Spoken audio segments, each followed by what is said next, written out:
Welcome to the public beta 0.6 update video. So as you may or may not know, the past week I've gotten a little bit of extra exposure on this on MountMaker, and it's pretty exciting, but at the same time kind of a little bit of pressure to finally put this out to public. I've been kind of leaning on doing this for a while now, but it's just kind of seeming like the right time. It functionally wise, I'm pretty much like I'm getting there anyway.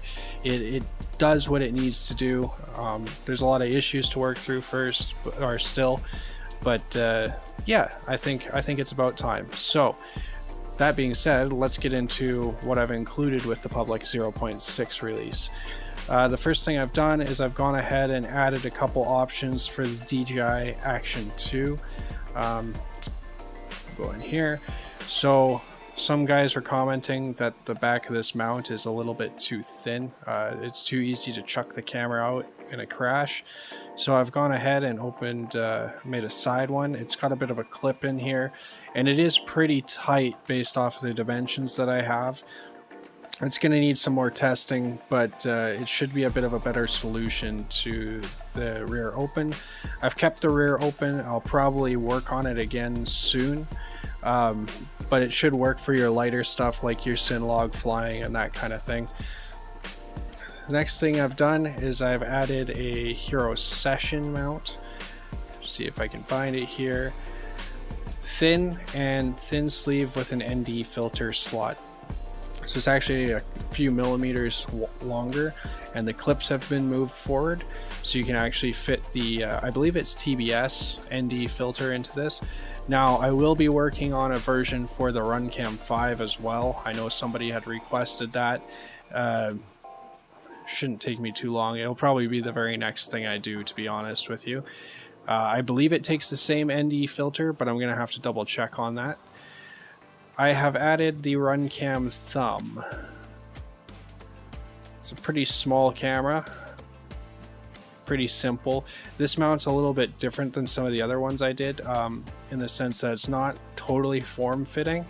The thumb will go in and it will actually stretch this front piece to kind of hold it against the back bracket. I'm imagining you'll have to slide it in through this camera slot here, but I'm probably going to need some feedback onto whether or not this mount actually does what it needs to do. Obviously, as all mounts go, this is only going to work in TPU. So I've also gone ahead and fixed the Cadex Peanut. There's a problem with clipping, so that should sit pretty flush now. I also added terms of service and an EULA, mostly to protect my own butt. That'll pop up when you first start the software now. Nothing too fancy or special going on there. I've also gone ahead and added a hole punch tutorial for Blender. Now, I know a few of you have wanted hole access through the bottom of the mount because your bolt holes are actually under the mount. So I've gone ahead and made a tutorial for that, but I know that it's not necessarily what you guys want.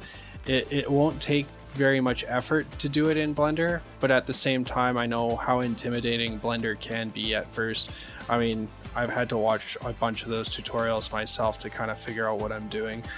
So I've gone ahead and also added bolt access holes, just generic ones, into the bottom of most mounts. So you can kind of see them here.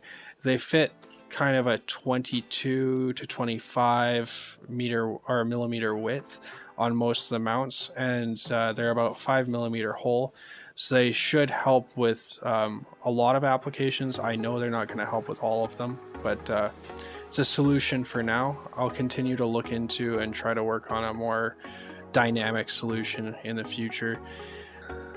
So I've also gone ahead and made a public to-do list on the website, mountmaker.net/the:"to-do:"list.